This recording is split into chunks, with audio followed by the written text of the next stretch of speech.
అయిన దేవుని నుండి ప్రభు అయిన యేసుక్రీస్తు నుండి పరిశుద్ధాత్మనామములో కృపా కనికరము సమాధానము ప్రేమ దేవదేవుడు మా అందరి పట్ల సమృద్ధిగా కుమ్మరించును గాక. దేవుడు గతించినటువంటి వారం రోజులు భద్రపరిచి కాచి కాపాడి ఈ యొక్క జూలై నెల 12వ తారీఖున దేవుడు మా అందరిని ప్రవేశపెట్టి ఆయన సన్నిధానంలో కూర్చునిచ్చి ఆయన స్తుతించే భాగ్యం ఇచ్చినందుకు ఒకసారి 2 చేతులు పైకెత్తి గళ్ళం ఎత్తి స్వరం ఎత్తి గట్టిగా దేవాదేవుని స్తోత్రం చెప్దామా? రైట్. దేవుడు మనందరినీ ఆశీర్వదించుగాక. నా వాక్య భాగం ఆదిమ సంఘం గురించి మాట్లాడుకుంటున్నాం. చెప్పండి, ఎవరి గురించి మాట్లాడుకుంటున్నాం? మాట్లాడాలి, అందరు గట్టిగా మాట్లాడాలి. ఆదిమ సంఘం. ఆదిమ సంఘం ఏ విధంగా సంఘ పరిచర్యను చేసింది? ఆదిమ సంఘం సంఘాభివృద్ధి కొరకు లేకపోతే పరిశుద్ధాత్మ నడిపింపు కొరకు సంఘములో ఆ యొక్క సువార్తను నలుదిక్కుల వ్యాపింప చేయడం కొరకు వారు ఏ స్టెప్స్ తీసుకున్నారో మనం మాట్లాడుతూ వస్తున్నాం. అందులోనే భాగముగా ఈరోజు అపోస్తుల కార్యములు 5వ అధ్యాయము, అపోస్తుల కార్యములు 5వ అధ్యాయము 12వ వచనం. ప్రజల మధ్య అనేకమైన సూచక క్రియలను మహత్కార్యములను అపోస్తుల చేత చేయబడుచున్న. అందరి మాట చెప్దాం ఒకసారి, అందరు చెప్దాం ఒకసారి. ప్రజల మధ్య అనేకమైన సూచక క్రియలను, గట్టిగా మాట్లాడదాం, సూచక క్రియలను మహత్కార్యములను అపోస్తుల చేత చేయబడుచుండెను. గట్టిగా దేని స్తోత్రం చేద్దాం, గట్టిగా చేతులు దేని స్తోత్రం చేద్దాం, గట్టిగానే చేద్దాం. హల్లెలూయా. అద్భుత కార్యములు, మహత్కార్యములు, సూచక క్రియలు జరుగుచుండెను. దేవుని స్తోత్రం చేద్దాం. ఎందుకంటే మన జీవితంలో మనకి కావలసింది కూడా మహత్య కార్యములు జరగాలి. మన జీవితాల్లో అద్భుత కార్యాలు జరగాలి. మన జీవితంలో ఆగిపోయిన కార్యక్రమంలో మరలా మొదలు పెట్టబడాలి. ఆమెన్ చెప్పు.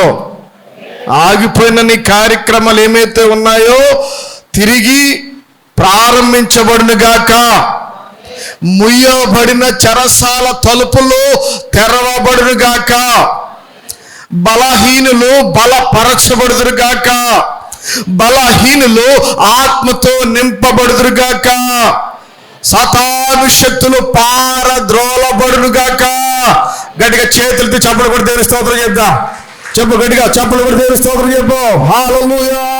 గట్టిగా హల్లెలూయా చెప్తాం. హల్లెలూయా.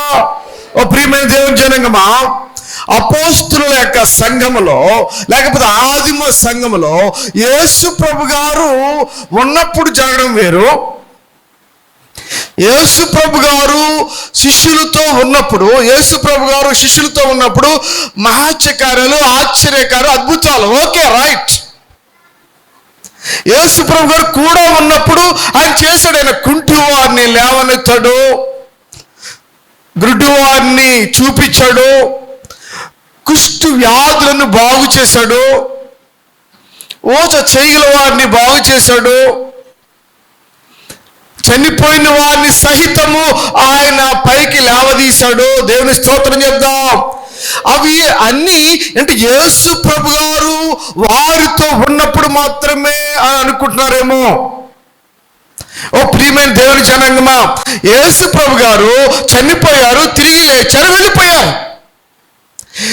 లేచి వెళ్ళిపోయిన తర్వాత యేసు ప్రభు గారు చనిపోయినప్పుడు చెదిరిపోయినటువంటి ఈ సమాజం, యేసు ప్రభు గారిని సిలువేసినప్పుడు దాక్కున్నటువంటి ఈ క్రైస్తవులు, యేసు ప్రభు గారిని ఆ పక్కలో పొడిచినప్పుడు దూరంగా ఉండి తలుపులు బిగించుకున్నటువంటి ఈ శిష్యులు, ఈ పరిచారకులు, ఏం జరిగిందంటే యేసు ప్రభు గారు తిరిగి లేచిన తర్వాత ఏం జరుగుతుందంటే అపోస్తుల చేత మాట చదవండి ఒకసారి, మరొకసారి.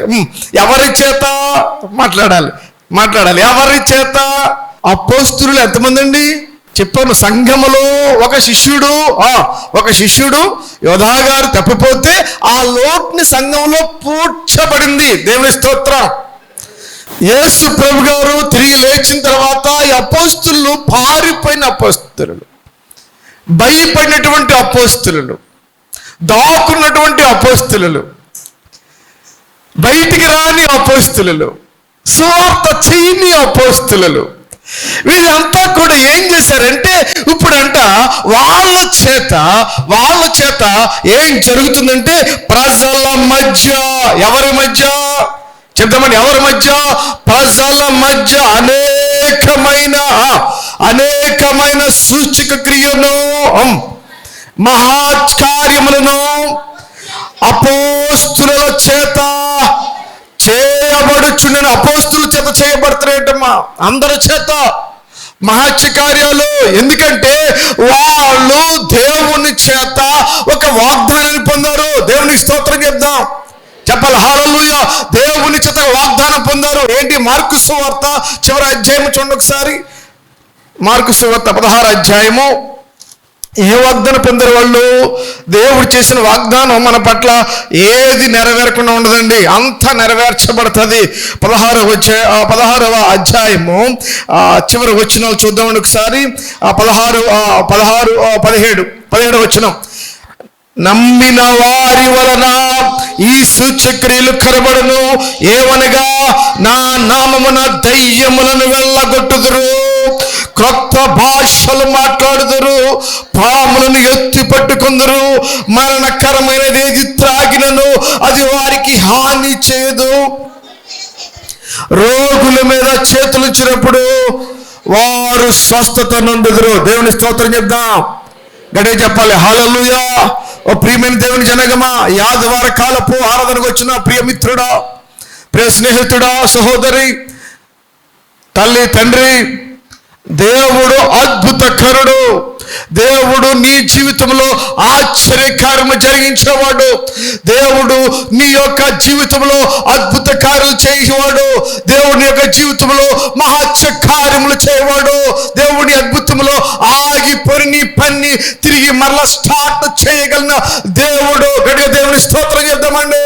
ఈ మధ్యాహ్న సమయం గట్టిగా దేవునికి స్తోత్రం చెప్దాం. హల్లెలూయా. అపోస్తుల చేత ఆశ్చర్య కార్యాలు వాళ్ళు అంటండి. వాళ్ళ దగ్గరికి ఎవరన్నా వస్తూ ఉంటే వాళ్ళ కనుక చేతులు పెడితే, అమ్మా ఏంటమ్మా, అపోస్తులు ఇంతవరకు లేదు సార్, ఇంతవరకు వాళ్ళకి ఏ విధమైనటువంటి ఆ పవర్ లేదు, ఇంతవరకు వాళ్ళకి ఏ విధమైనటువంటి ఆ శక్తి లేదు, ఇంతవరకు వాళ్ళకి ఏ విధమైనటువంటి ఆ యొక్క ఆత్మ నడిపింపు లేదు, అభిషేకం లేదు.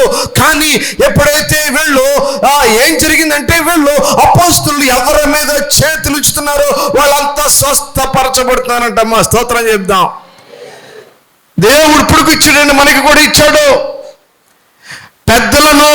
పెద్దలు ఆ నూనె తీసుకుని ఏకపత్రిలో చివరి అధ్యాయం ఉంటుంది కదా, తీయమ్మసారి. ఎవరికైనాను రోగపడినా లేక బాధ వచ్చినా వారు ఏం చేయాలంటే, పెద్దలు ఏం చేయాలంటే ఆ యొక్క తైలమును తీసుకుని ఆ రాచి ఎక్కడైతే ప్రార్థన చేస్తారో విశ్వాస సహితమైన ప్రార్థన ఆ రోగిని గట్టిగా దేవుని స్తోత్రం చెప్తాను. గట్టిగానే చెప్పు, గట్టిగా దేవుని స్తోత్రం చెప్పు హల్లెలూయా. నువ్వు ఏ రోగముతో వచ్చావో, ఏ బాధతో వచ్చావో, ఏ వ్యాధితో వచ్చావో, ఏ బలహీనతో వచ్చావో, ఏ యొక్క మరి కష్టముతో వ్యాధితో కలిగి ఉన్నావో, చెప్పుకోలేని బాధ ఉన్నావు, రాజు నేను యేసు నామములో ప్రార్థన చేయించుకో, దేవుడు నీకు స్వస్థత శీఘ్రంగా కలుగును గాక. నమ్మితే దేవుని స్తోత్రం చెప్పండి ఒకసారి గట్టిగా. చెప్పగట్టి దేవుని స్తోత్రం చెప్పగట్టిగాని హల్లెలూయా. ఓ ప్రియమైన దేవుని జనగమా, ఈ మధ్యాహ్న సమయంలో మీరు ఏంటి మాటలు అలాగే ఉంటాయి, ఇలాగే చెప్తారు, ఈ పాస్టర్ అలాగే చెప్తారు, ఈ వాక్యం అలాగే గుడ్డిగా నమ్మొద్దు, గుడ్డిగా దేన్ని కూడా అసలు తీసుకోవద్దు.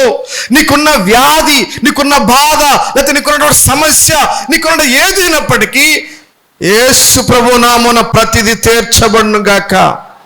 ఎందుకంటే ఆదిమ అపోస్తులలో ఆ కార్యాలు చేశారు వాళ్ళు.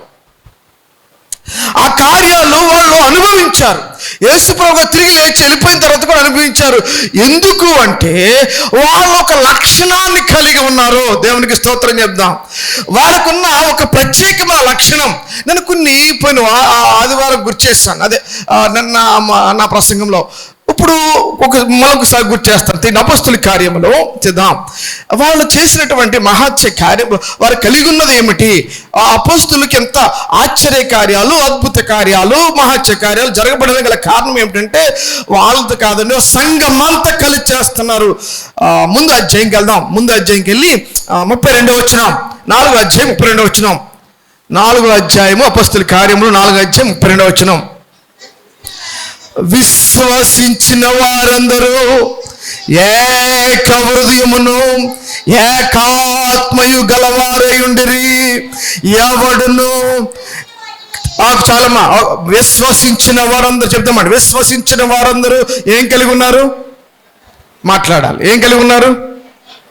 మాట్లాడాలి. ఏక హృదయము ఏకాత్మ. అందరూ చెప్పండి ఒకసారి. అందులో చూడండి ఒకసారి. అందులో చూడమ్మా. ఏం కలిగి ఉన్నారమ్మా? ఆది సంఘం ఏం కలిగి ఉంది? ఈవేళ నువ్వు దేవుడి నుంచి ఒక జ్ఞానాన్ని పొందడానికి వచ్చావు, ఒక అద్భుతాన్ని పొందడానికి వచ్చావు, ఒక ఆశ్చర్య కార్యాలని నా జీవితంలో జరగాలని వచ్చావు. రైటే. దేవుడు నీ హృదయాన్ని చూసినప్పుడు, నీ మనసును చూసినప్పుడు అది ఏ విధంగా కనపడాలంటే దేవుడు కోరుకుంటున్నాడు ఏక హృదయము. అమ్మ ఏ హృదయం అండి? అందరూ మాట్లాడ. ఏ హృదయం? మొన్న కూడా ఇదే వాక్యం అని చెప్పాను కదమ్మా. ఏక హృదయము, ఏకాత్మ. ఏంటి సార్ ఏక హృదయము, ఏకాత్మ అంటే ఏంటి? మనం సింపుల్గా నేర్చుకుందాం. ఒక కుటుంబంలో ఉన్నాం, భార్య భర్త బిడ్డలు ఉంటారు. భార్య ఏం చెప్పాడో భర్త దాంతో ఏకీభవించాలి. దాన్ని ఏమంటారు? దాన్ని ఏకాత్మ, ఏక హృదయం.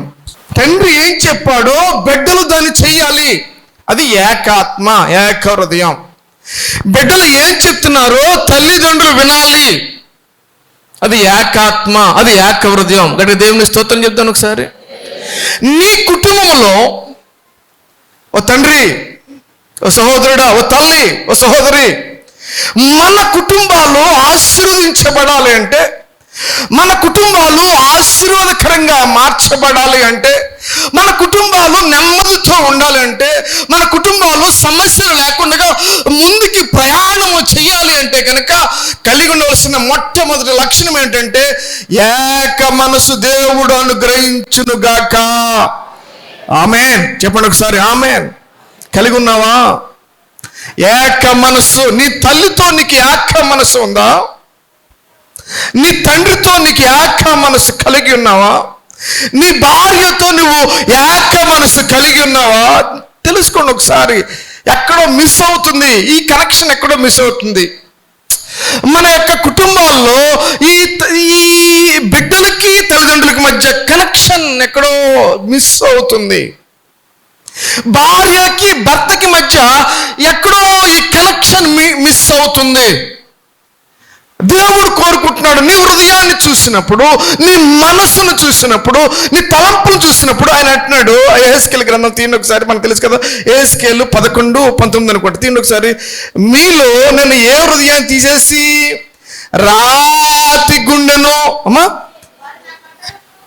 వారు నా కట్టడలను నా విధులను అనుసరించినట్లు గైకొనున్నట్లు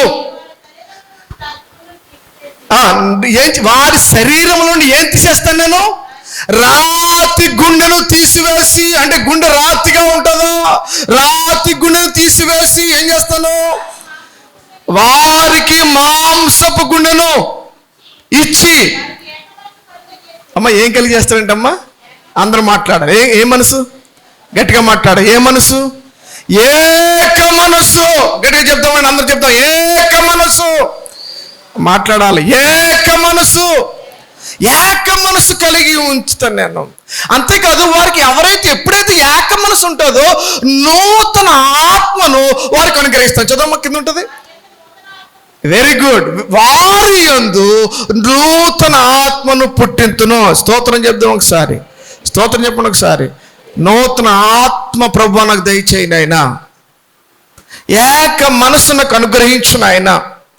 ఏకీభవించే మనస్సు నాకు అనుగ్రహించు నాయన. అది కుటుంబం వరకు. మరి సంఘంలో వద్దా? సంఘంలో వద్దండి. సంఘము కూడా, విశ్వసించిన వారందరూ కూడా, విశ్వాసులందరూ కూడా, లేకపోతే సంఘస్థులు, పరిచారకులు, యాజకులు, పాటలు పాడేవాళ్ళు, డ్రమ్ములు కొట్టేవాళ్ళు, లేకపోతే మ్యూజిక్స్ వాయించేవారు, ఆడియో సిస్టమ్, లేదా కరెంట్ ఎలక్ట్రీషియన్ కానీ, సువార్త పరిచేసేవారు కానీ, అందరిలో ఏక మనసు దేవుడు అనుగ్రహించును గాక. సంఘమా, సంఘస్థులారా, నీకు నీ పక్క సంఘస్థుడికి ఏక మనసు ఉందా? నీకు నీ పక్కన కూర్చున్న వ్యక్తికి ఏక మనసు ఉందా? ఏక మనసు ఉన్నప్పుడే దేవుడు సంఘాన్ని ఆశీర్వదించును. స్తోత్రం చెప్పండి గట్టిగానే. ఇది నేను ప్రసంగం కోసం అసలు చేయట్లేదు తల్లి. మనం వాక్యానుసారంగా అడుగెడదాం, మనం వాక్యానుసారంగా ముందుకెళ్దాం. వాక్యం ఏం చెప్తుంది దాని ప్రకారం మనం అనుసరిద్దాం. ఓ సంఘమా, సంఘ విశ్వాసులారా, ఇప్పుడు 2వ దినవృత్తాంత గ్రంథము 30వ అధ్యాయము తీయం ఒకసారి 12వ వచనం, లేకపోతే ఆ పారాగ్రాఫ్ పైనుంచి ఒక్కసారి చదువుదాం. హిజ్కియా దినాల్లో 2వ దినవృత్తాంత గ్రంథము 30వ అధ్యాయం తీతల్లి 24 నుంచి చదువుతావా? పైనుంచి పారాగ్రాఫ్ ఫస్ట్ నుంచి 24 పారాగ్రాఫ్ 30వ అధ్యాయము హిజ్కియా 10 నుంచి 2వ దినవృత్తాంత 30వ అధ్యాయం 10 నుంచి వచ్చాయి. అంచెవాండ్రు జబూలూను దేశము వరకును ఎఫ్రాయిము మనుషుల దేశంలో ఉన్న ప్రతి పట్టణములకు పోయిరి గాని అచ్చటి వారు ఎగతాళి చేసి వారిని అపహాసించిరి. అయినను ఆషేరు, మనష్షే, జబూలూను దేశములో వాళ్ళ నుండి కొందరు కృంగిన మనసుతో యెరూషలేమునకు వచ్చిరి. యెహోవా ఆజ్ఞను బట్టి రాజును అధిపతులను చేసి నిర్ణయము నెరవేర్చినట్లు యోధాలోని వారికి అంటే మనసు ఏకము చేయుటకై, మనసు ఏకము చేయుటకై దేవుని హస్తము వారికి తోడ్పడను. గట్టిగా దేని స్తోత్రం చెప్తామండి. అందరూ చూడండి, ఇంకసారి ఇంటికి వెళ్ళిన తర్వాత స్టడీ చేయండి. ఇక్కడ వద్దు, ఇంకా నేను చెప్తాను, మీరు వినండి. హిజ్కియా రాజు గారు సింహాసనం ఎక్కారు. హిజ్కియా రాజు గారు సింహాసనం ఎక్కిన తర్వాత ఆయన ఏం చేశాడంటే దేవాలయాన్ని తెరిచి, దేవాలయాన్ని శుద్ధి చేసి, దేవాలయంలో జరగవలసినటువంటి కార్యక్రమాలు స్టార్ట్ చేసి ఆయన అనుకున్నాడు, నేను పస్కా పండుగను ఆచరించాలి. నేను ఏం చేయాలంటే ఇంతవరకు పండుగలు ఆగిపోయి, ఆరాధన ఆగిపోయింది, ప్రార్థన ఆగిపోయింది, కుటుంబ ఆరాధన ఆగిపోయింది, ఇంటింటా కూర్చునే ఆ సంఘ కుడుకులు ఆగిపోయినవి. ఓ ప్రియమైన దేవుని జనంగమా, ఇప్పుడు ఏం చేశాడంటే హిజ్కియా అంచెవాండ్రు అని ఒకసారి మాట్లాడాలమ్మా. అంచెవాండ్రు అండి. ఇందాక మన దైవజనులు ఎవరినన్నారు? ఎనమండుగురు ఇచ్చారు పేర్లు అన్నారు కదా. ఎవరాళ్ళు? అమ్మా పెన్నకు పేర్లు ఇచ్చారు కదా. ఏమన్నారు వాళ్ళని? సంఘ పరిచారకులు అన్నారు కదమ్మా. సంఘ పరిచారకులు అన్నారు. నేనంటున్నాను అంచెవాండ్రు. కొత్తపేటలోని ఒక విప్లవాత్మకంగా 2 వారాల నుంచి దేవుడు జరిగిస్తున్నాడు. స్తోత్రం చెప్దాం. ఒకే టైం, ఒకే మెసేజ్ 5 చోట్ల. ఇంకా నేను ఒక్క నిమిషం, అంటే ఏదో నెగ్లిజెన్సీ ఉంటాయి కదా, ఆ పనులు భారం బట్టి ఒక్క నిమిషం లేట్కి వెళ్ళాను. కానీ వాళ్ళు అప్పటికే రెడీగా ప్రార్థన చేస్తూ స్తోత్రం చెప్దాం. చెప్పు గట్టిగానే స్తోత్రం చెప్పు. నేర్చుకోవాలి, మనం కూడా నేర్చుకోవాలి, ఆ విషయాలు నేర్చుకోవాలి. ఎక్కడంటే 5 చోట్లలో ఎంతమంది? 15 మంది చాలు సార్, 15 మంది చాలు. వాళ్ళకి ఒక సుమారు 20 మినిట్స్ వాక్యం చెప్తున్నాం. 20 మినిట్స్ కరెక్ట్గా ప్రార్థన చేస్తా, పాట పాడితే వాళ్ళు చాలా హ్యాపీ ఫీల్ అవ్వరు. లేకపోతే వాళ్ళకి ఒక కొత్త నూతన ఆత్మలు, లేకపోతే ఆ పక్కన ఎవరన్నా ఉంటే బాగోలేని వాళ్ళు తీసుకురావడం, వాళ్ళు ప్రార్థన చేయడం, వాళ్ళకి యేసుప్రభు గురించి చెప్పడం. స్తోత్రం చెప్తాం గట్టిగానే. చెబితే స్తోత్రం పెట్టిన హల్లెలూయా. మన సంఘములో కూడా అలాగా జరుగును గాక. స్తోత్రం చెప్పిన గట్టిగానే హల్లెలూయా. ప్రేరేపణ కలగండి. మనం పెద్దగా పెట్టుకోలేకపోతున్నాం. అది ఆర్థిక భారం అవనండి, సమయాభారం అవనండి, లేకపోతే ఇంకొక ఏదో ఇబ్బందులు ఉన్నాయి. కానీ ఈ యొక్క ఇంటింట కూడుకులు లేకపోతే ఈ గృహ కూడుకుల్లో లిమిట్గా ఉంటుంది.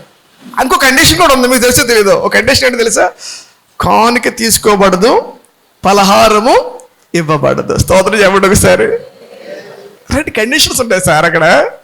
కానుక తీసుకోబడదు, పలహారము ఇవ్వబడదు. కానీ ఇచ్చేస్తున్నారు వాళ్ళు. మా ఇంటికి వచ్చాం కదండి, ఏదో ఇవ్వాలి కదా. అమ్మ వద్దమ్మా, కుదరదు. ఈ చిన్న పండు అండి, కుదరదు, రేపు పొద్దున తాళి పెట్టాలి, అలా బాధపడతారు. సంగమా, నేర్చుకుందాము గాక. రెండు చేతులు పైకెత్తు. నీ గృహంలో జరగొద్దా? నీ గృహంలో వద్దా? దైవజనులు వచ్చి ఒక గంట సేపు నీ కుటుంబంతో ఏకీపించి ప్రార్థన చేయడం. ఆలోచన చేసుకోండి ఒకసారి ఆలోచన చేసుకోండి. ఇది పెద్ద కూడిక కాదు, పలహారాలతో సంబంధం లేదు, కానుకతో సంబంధం లేదు. మ్యాండేటరీ, కానుక తీసుకోకూడదు, పలహారం ఇవ్వకూడదు. ఎవరు వస్తారో అప్పుడే రావాలి సార్. ఎవరు వస్తారు మా ఇంటికి? రావాలి సార్. నిజమైన క్రైస్తవుడువా నువ్వు? నిజమైన విశ్వాసురాలువా? దేవునితో అనుబంధం కలిగి ఉందా? లేకపోతే పైభక్తి అనేది? భోజనం పెడితే వస్తావా? విధానం మార్చుకో, పద్ధతి మార్చుకో, ఆలోచన మార్చుకో.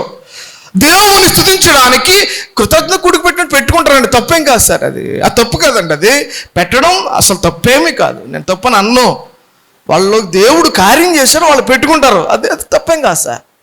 నేను అనేది మన ఇంటి వద్ద గృహ కూడుకులు జరుగునుగాక. ఓ సంగమా, సంఘస్థులారా, ఎప్పుడైతే చదవం ఒకసారి. ఈ మళ్ళీ చదువుదాం. చదవండి ఒకసారి. అంచెవాండ్రు ఏం చేశారంటే, నేను పస్కా పండుగ ఆచరించాలి కాబట్టి మిమ్మల్ని ఏమన్నంటే, నేను యెరూషలేము ఆ పక్కెళ్ళి జెబూలూను తీసుకెళ్ళండి, వాళ్ళు చెప్పండి తీసుకురండి. నప్తాలి తీసుకురండి, వాళ్ళు తీసుకురండి. చదవం ఒకసారి. జెబూలూను, నప్తాలి, ఇంకెవరి దేశాలు ఉన్నాయి ఇక్కడ? మనష్య దేశము నుండి, అంటే ఆ యొక్క దేశంలో ఉన్న ప్రతి పట్టణంలో నుండి పోయిరి. కానీ అచ్చటి వారు ఏం చేశారంట? అచ్చటి వారు ఏం చేశారు? కొంతమంది ఎగతాళి చేస్తారు, కొంతమంది గృహ కూడుకులంట వీళ్ళకి వచ్చేసినాయి అంట, లేకపోతే ఇదంట నా కామెంట్లు చేసే వాళ్ళు కూడా ఉంటారండి. కానీ చాలా మంది చదవ అయినను అని ఉంటది, ఉందా లేదా? అయినను ఆషేరు, మనష్షే, జెబూలూను దేశంలో వారిలో కొంతమంది కృంగిన మనసుతో యెరూషలేముకు వచ్చిన. స్తోత్రం. అమ్మా, వాళ్ళంతా ఏం చేశారంటే, ఎగతాళి చేశారు, వద్దనుకున్నారు. చాలా మంది ఆటంకం చేశారు. ఏంటది? పస్కా పండుగ చేయాలి, ఇది ఎక్కడ కొత్త విధానం, వీళ్ళకేం పని పాట లేదు, మాకేం పని పాట లేదా, మాకు ఉద్యోగాలు లేవా, మాకు వ్యాపారాలు లేవా, మాకు స్టడీస్ లేవా, ఇలా చెప్పి అవమానం చేసేవాళ్ళు ఉన్నారు. అంచెవాండ్రులారా, పరిచారకులారా, ఎటువంటి ఎదురొగినప్పుడు మీరు బలముగా నిలబడుదురు గాక. రైట్. ఇప్పుడు ఏం జరిగిందంటే అందరూ కేకేశారు సార్. వచ్చిన తర్వాత అందరూ కలిసి ఆ పస్కా పండుగ స్టార్ట్ అయిపోయింది. అంటే అందరూ రావాలని చెప్పేసి ఒక 4 రోజులు వాయిదా వేశారు.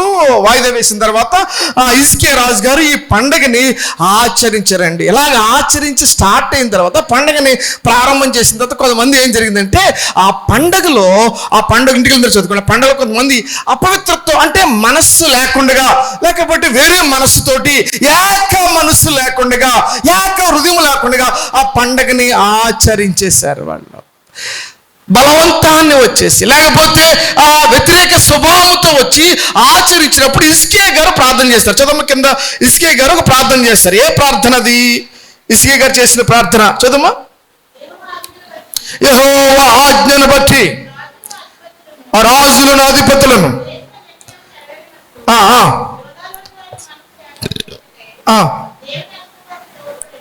అమ్మ 19 వచ్చి చదమ్మా. పరిశుద్ధ స్థలము యొక్క శుద్ధీకరణ చెప్పున తన్ను పవిత్ర పరచుకొనకయే తన పితృ దేవుడైన యెహోవాను ఆశ్రయింప మనస్సు నిలుపుకున్న ప్రతి వారి నిమిత్తము దయగల యెహోవా ప్రాయశ్చిత్తము చేయనుగాకని ప్రార్థింపగా యెహోవా హిజ్కియా చేసిన ప్రార్థన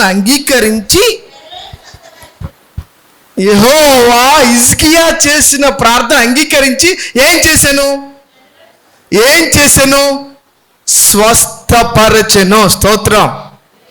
నేను చెప్పేది అందుకే, ఎప్పుడైతే వీళ్ళకి ఏక మనసు దేవుడిచ్చాడో, ఏక హృదయం దేవుడిచ్చాడో, అక్కడ స్వస్థత కార్యాలు శీఘ్రముగా జరుగునుగాక. స్తోత్రం చెప్పు గట్టిగానే. ఏక మనసు లేకపోవడమే, ఏక హృదయం లేదు. సంగమా, మనందరిలో పరిశుద్ధాత్మ దేవుడు ఏక హృదయాన్ని కలిగించునుగాక. ఆమెన్ చెప్పాలి గట్టిగానే.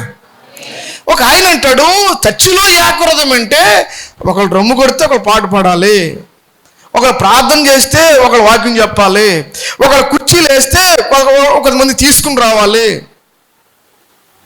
ఒకళ్ళు ఒక పని చేస్తే మరొకళ్ళు ఇంకొక పని చేయాలి. ఇదే ఏక మనసు. దేవునికి స్తోత్రం. ఒకళ్ళే చేస్తారులే, వీళ్ళు చేస్తారులే, అది కాదు సార్ ఏక మనసు అంటేనే. ఏక మనసు అంటే మనము కూడా సంఘ పరిచర్యలో ఒక చిన్న పని చిన్న బాధ్యత నువ్వు నేను ఇక వినేసి వెళ్ళిపోవడం కాదు సార్. ఏదో ఒక చిన్న పని నువ్వు చేస్తే దేవుడు నీ కుటుంబాన్ని, మన సంఘాన్ని దేవుడు ఆశీర్వదించును గాక. రెండు చేతుల పైకి దేవుని స్తోత్రం చెప్పు. ఏక మనసు కలిగి ఉండడానికి ప్రయత్నం చేయి. వాళ్ళు అన్నారంటండి ఇంకొక మాట, వాళ్ళు వెళ్ళిపోదాం. అపొస్తలుల కార్యాల్లో వాళ్ళు ఏక మనసుతో పాటు వాళ్ళు ఏం కలిగి ఉన్నారంట తెద్దాం. ఏక మనసుతో పాటు వాళ్ళు కలిగి ఉన్నది ఏంటంటే, కింద చదవండి, 32 చదువు కదండి, 32లోనే 2వ లైన్. ఎవడును తనకు కలిగిన వాటిలో ఏది తనదని అనుకొనలేదు, వారికి కలిగినదంతయు వారికి సమిష్టిగా ఉండెను. మళ్ళీ చదవండి అందరు కలిసి.